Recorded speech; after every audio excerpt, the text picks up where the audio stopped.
Hey there, guys. Welcome to today's devotional thoughts. So we're in Romans chapter 12, looking at verses 9 through 21. And I love this section of scripture. And so I was reading it, and there was something I did. And I want to encourage everybody to do this. If you're reading, you need to always make sure that you're reading with a pen and make sure that you're taking notes and writing things down. And so I started to write these down, but then I decided to type them out and just Evernote because I thought it would go a little bit faster. But I started noticing just the number of declarative statements in verses 9 through 21. And so I started to type these out. And once again, there's different ways that you can break some of these up. But I actually came up with 25 declarative statements that Paul makes in verses 9 through 21. And they just stood out to me. And so I want to just read these to you because I was thinking about this. Obviously, if you're watching the news right now, if you're just talking, you just you realize that there's a lot of angst in the world right now. There's a lot of people that just aren't getting along. There's a lot of people that are frustrated. There's a lot of people that are disagreeing on things. There's a lot of discussion about who's right and who's wrong, or discussion about what side. There's just a lot of diversity of thought going on right now. And so I don't know if that bothers you, but for me, that really, that just drives me crazy. Like internally, I'm a mess. I don't like when there's division. I don't like when there's fighting. I don't like when there's separation. And so I've been really thinking about this last couple of weeks and months of just, how are we supposed to respond to the church? And as I thought about it, I thought, man, what if, once again, starting with the church, what if the church did all 25 of these declarative statements? Okay, what if the church did all these declarative statements? What would the church look like? What would the world look like? And could it be significantly different if we were to do these things? Not to say that we know these things, because a lot of people know these things, but what if we practice some of these things? And so I want to read these 25 to you, and then at the end, I'm going to tell you the one that I really stood out to me. So here's what Paul says, 25 declarative statements.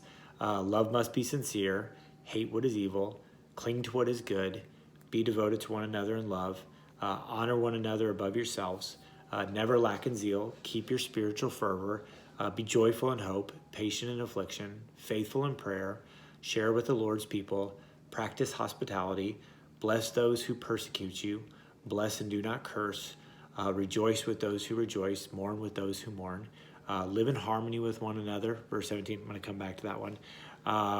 Do not be proud, do not be conceited, do not repay anyone for evil, be careful to do what is right, live at peace with everyone. Going to come back at that one too. Do not take revenge. If your enemy is hungry, you should feed him. And number 25, overcome evil with good.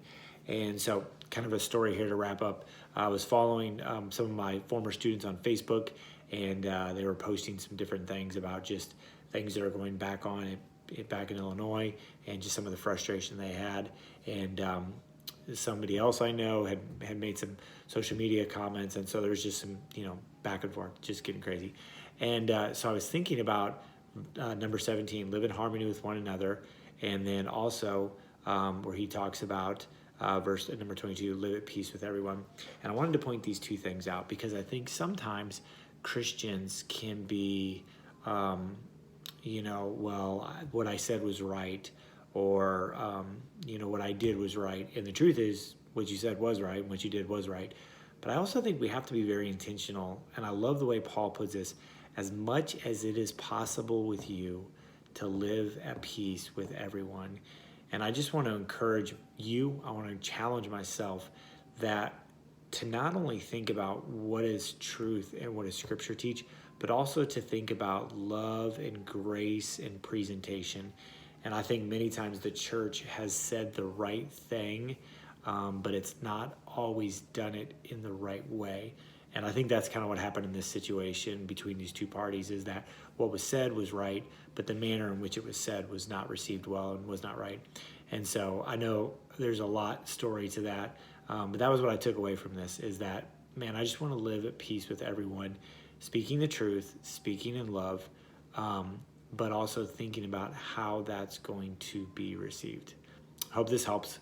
Challenge you to pick out one of these